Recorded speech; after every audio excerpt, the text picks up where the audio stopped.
بسم الله الرحمن الرحيم. وإذا فرغنا من المقدمة مصنف چې کله مو د مقدمې نه فارغ شولو نو فلنشرع في الأقسام الثلاثة نو مو په اقسام ثلاثه کې څه وکړو شروع وکړو. ټیک شو کنه. والله الموفق والمعين الله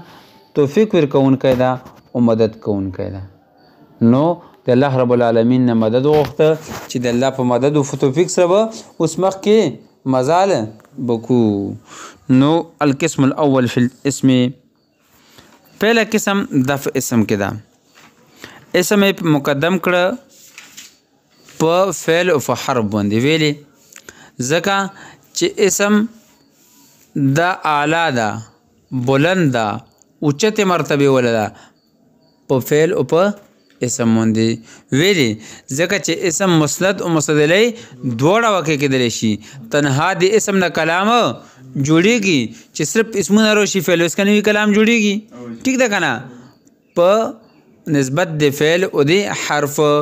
فعل صرف مسند جوړیږي مسند الیه نه جوړیږي او حرف نه مسند جوړیږي نه مسند الیه جوړیږي. نو دا په خپل نور دوه ملګر یو فعل او حرف باندې چې دا بلند دا اوچت ده په نو دغه د وجنه اسم مقدم کړ په څه باندې فعل او حرف باندې. وقد مر تعریفه مصنف چې تعریف تیر شوی ده. تعریف څه او تعریف څه کې چې علامات هم تیر شوی دي. ٹھیک ده کنه. تعریف علامات شو ته تیر شو او هو ينقسم الى المعرب والمبني چې دا تقسیمیږي معرب او مبني طرف ته. څه طرف ته؟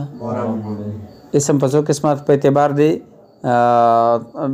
اعراب بنا په اعتبار د اعراب بنا په دوه قسمه ده معرب او مبني. وجه حصر بس شي اسم به دوه خلونه خلی نوي یا خو به دا مفرد وي یا به مرکب وي. کچره مفرد وي نو دا مبني ده. کچره مفرد وي نو څه ده لکه زید ترکیب کنه درغلی کنه دا څه ده مبني ده. خو کچره مرکب شول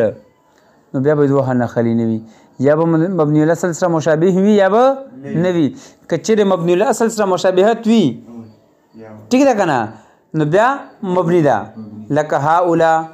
جاءني هؤلاء رأيت هؤلاء مررت به هؤلاء هؤلاء به هؤلاء بدلی کی بنا. ٹھیک ده کنه. ځکه چې د مشابهت د چ سره مبني الاصل مبني الاصل کې حرف سره مشابهت ده. چې مبني الاصل څه شون دي درې دي څه شون دي درې دي ماضی امر حاضر او تمام حروف یا جمله حروف. ٹھیک شل کنه. صاحب مفصل اغه یی جمهور په نظر دي صاحب مفصل چې جمله مبني الاصل لا څه شي جمله څه شي دا مبني الاصل پوښي دغه په کې سلام ذکر کړی دا نو چې مبني الاصل سره مشابهت وي نو د ذکر د هؤلاء مشابهت دی حرف سره ده. څه سره په احتیاج کې لکه څرنګه حرف محتاج وي خپل معنی ورکولو کې بلې کلمې ته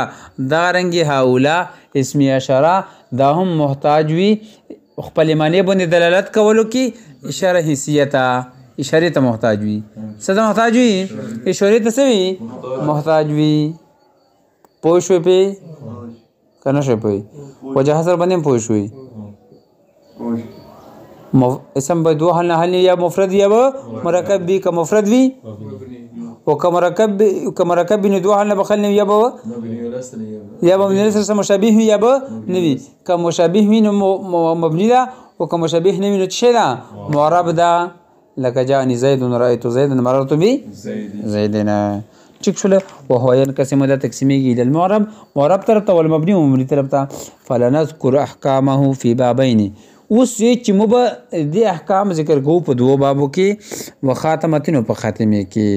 اوس الباب الاول في الاسم المعرب اول باب دا د اسم معرب په بیان کې دا وفيه مقدمه وثلاثه مقاصد وخاتمه. معرب مصنف مقدم کړ په مبني باندې ځکه چې معرب باندې اعراب لفظي او تقديري دواړه رسي. په معرب باندې اعراب لفظي او تقديري او مبني باندې صرف اعراب محلي وي. اعراب څه وي محلي وي. نو دی وجنه معرب مقدم کړ په څه باندې په مبني باندې. پوه شئ مبني باندې اعراب نه رسي کنه خو محلا یا مرفوع یا منصوب یا مجرور وي په محل د رفع کې وي په محل د رفع کې وي یا په محل د نصب کې په محل د جر کې وي اعراب پرسي نه ټیک شو کنه نو ځکه معرب مقدم کړ په څه باندې مبني باندې ټیک شو نو باب اول پس کې دا فی الاسم المعرب د اسم معرب په بیان کې دا وفيه مقدمه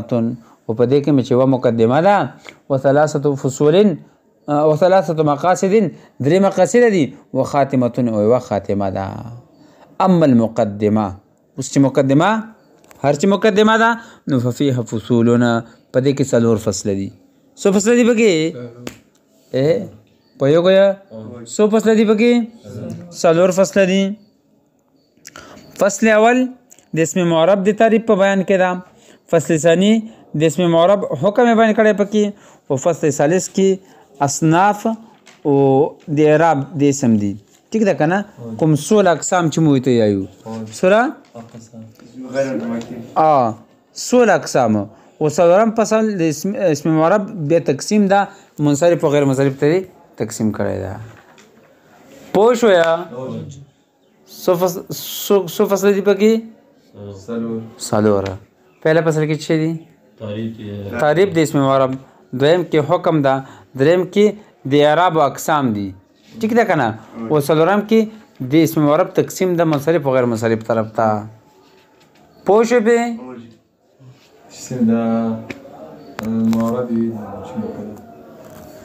معرب ځکه مقدم کړه چې معرب باندې اعراب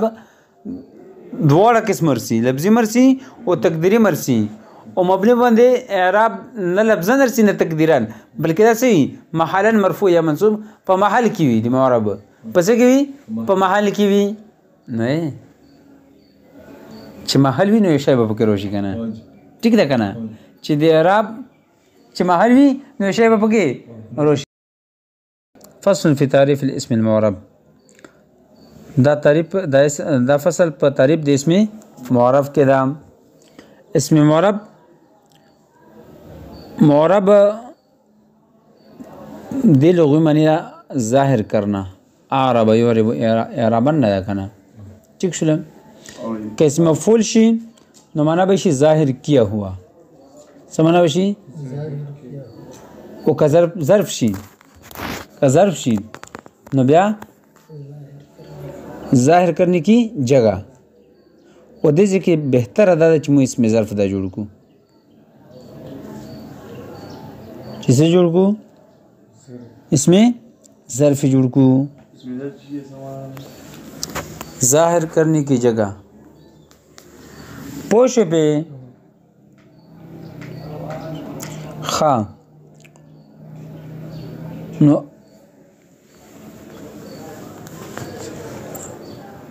پوش به نو هر تعریف کې جنس او فصل وي كل اسم دا جنس ده كل اسم ده هو المعرب طرف ترجع ده معرف ده ها څه ده معرف ده وكل اسم ركب مع غيره ولا يشبه من الاصل ده څه ده فصل غدا ده معرف ده څه ده معرف ده معرف المعرب ده کنه اسم المعرب دا څه ده معرب ده هو ضمیر دې طرف ترجع ده هو كل اسم دا جنس ده ركب مع غيره ده فصل اول ده ادينا اسماء معدوده وتو یعنی زید امر بکر دې اسماء معدوده ویل شي څه وتلو ولا يشبه مبني الاصل ده فصل ثاني ده ادينا غ اسماء وتو چې د مبني الاصل سره مشابهت وي لکه ضمائر اسماء اشارات اسماء موصولات وغیرہ ٹھیک ده کنه مبني الاصل څو شون درې حرف ده امر حاضر ده او ماضی ده ٹھیک ده کنه لکه زید فی کام زیدون زید په کام زیدون کې نو دې کې قام زیدون مرکب شو کنه ٹھیک ده کنه نو زید مرفوع و رفع پر وغلا اچا دی وجنا اقامه دی وجنا ٹھیک شو کنه خو که صرف زید شي کام اس کنه وي بیا معرب که مبني مبني به بیا ټیک شو کنه نو ځکه یی نحو زید فی قام زید لا زید وحده لعدم الترکیب ځکه چې ترکیب پکې نشته پوه شو هؤلاء به مبني وي هؤلاء به څه وي دا به مبني وي ویلې ځکه چې هؤلاء د مشابهت د څه سره متوختي وي مبني سره حرف سره په احتیاج کې لکه څرنګه حرف محتاج وي خپل معنی ورکولو کې بلې کلمې ته دا رنګ هؤلاء اسم اشاره ده او دا محتاج وي اشاره حیثیت اشاره ته محتاج وي څه ته محتاج وي اشاره ته څه محتاج وي پوه شوې لوجود الشبه ويسمى متمكنا او دې ته متمکنا ملي شي د څه ویل شي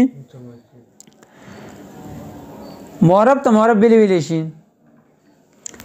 معرب ته معرب ځکه ویل شي چې متصوي چې دا اسم ظرف کوه نه بهتره ده ګورئ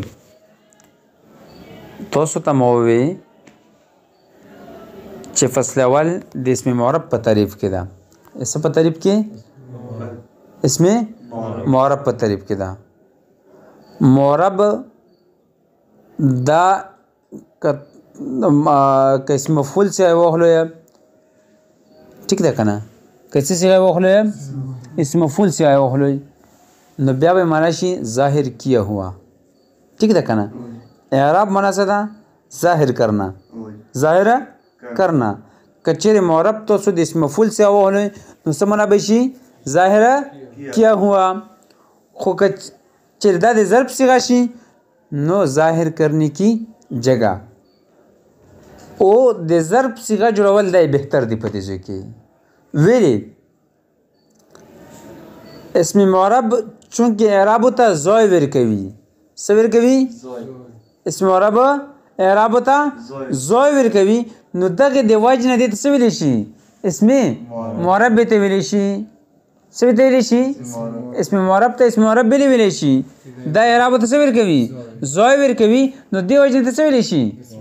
اسم معرب ته ویل شي به اصطلاحي تعریف څه ده هو كل اسم ركب مع غيره ولا يشبه مبني الاصل كل اسم دا جنس ده هر اسم ته شامل ده که مبني ده که معرب ده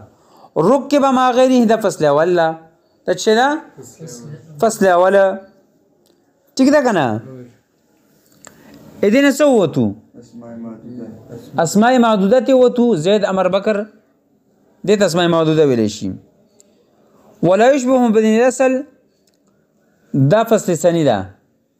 ادینا هغه اسماء وته چې د مبني الاصل سره مشابهت وي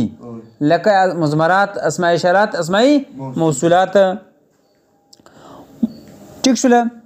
مبني الاصل نه مراد سره مبني الاصل څه شون دي هم ته مصنف ذکر کړو په خپل حرف دا امر حاضر دا او ماضی او توستا موید دی صاحب مفصل پنیز باندې چا صاحب مفصل اګه پنیز جمله دا هم په مبني اصل کې شامل ده څه شي جمله دا هم مبني اصل کې څه ده شامل ده پوه اسم معرب مثال به څه شي لکه کام زیدون کې زید د اسم معرب مثال ده ځکه چې دا ترکیب کې واقع شوی ده څه کې واقع شوی رکب ما غیره ویلې کنه ترکیب کې واقع شوی ده خو کچرین صرف زید ویلې شي نو دا معرب نه وي ویلې ځکه چې ترکیب پکې نشته څه پکې نشته ترکیب پکې نشته یو هؤلاء دا که په ترکیب کې استعمال شي نو دا مبني ده ٹھیک ده کنه که په ترکیب کې استعمال شي کنه بیا مبني ده ویلې ځکه چې د مبني سره مشابهت ده او چې دا حرف ٹھیک ده کنه لکه څرنګه حرف خپل معنی باندې دلالت کولو کې محتاج څه ده بلې کلمې ته دغه رنګي دغه اسماء اشارات دا هم خپل معنی باندې دلالت کولو کې محتاج وي اشاره حیثیت نو په احتیاج کې مشابهت شو پس کې په احتیاج کې چې لکه څرنګه حرف محتاج ده دا رنګ اسم اشاره محتاج ده پوه شو په کپوی نه شوې لوجود الشبه د مشابهت د موجودګۍ د وجنه دغه ته وګورئ برتا فصل فی تعریف الاسم المعرب دا فصل دا په تعریف د اسم معرب کې وهو کل اسم دا اسم دا رکب ما غیره چې مرکب شي د بل چا سره مرکب کیا جائے ما غیره بلی کلمې سره ٹھیک ده کنه ولا يشبه مبني الاصل ومشابه نوي د مبني الاصل سره عن الحرف والامر الحاضر والماضي نحو زيد في قام زيد لا زيد وحده لعدم التركيب د ترکیب کې نو کې کېدلو د وجنه د عدم ترکیب د وجنه ولا هؤلاء ونه هؤلاء في قام هؤلاء لوجود الشبه ځکه چې مشابهت موجود ده بالحرف د سره بین سطور کې د لیکلي د حرف سره مشابهت موجود ده نو د وجنه ويسمى متمكنا دته متمکن ملي شي ځکه چې تمکن ویل شي جګه ده نه ټیک ده کنه او چونکه اسم معربم اعراب ته ځای ورکوي کنه دته اسم متمکن ملي شي ټیک شول بل دې یو لفظ مبني استعمالي کنه خپل ځای باندې به ملایو ان شاء الله مبني د بنا نه د بنیاد نه څه ته ویل شي بنیاد چې ځل کې خو شي بیا خو سیږي ټیک ده کنه نو دا رنګي مبني چې بس رنګي مغه چې وي اعراب به بدلېږي نه ټیک او دې اسم غیر متمکن ویل شي څه ته ویل شي او اسم غیر متمکن ته ځکه ویل شي چې دا اعراب ته ځای نه ورکوي اعراب ته ځای نه ورکوي پوه شئ نو دې وجه اسم غیر متمکن ویل شي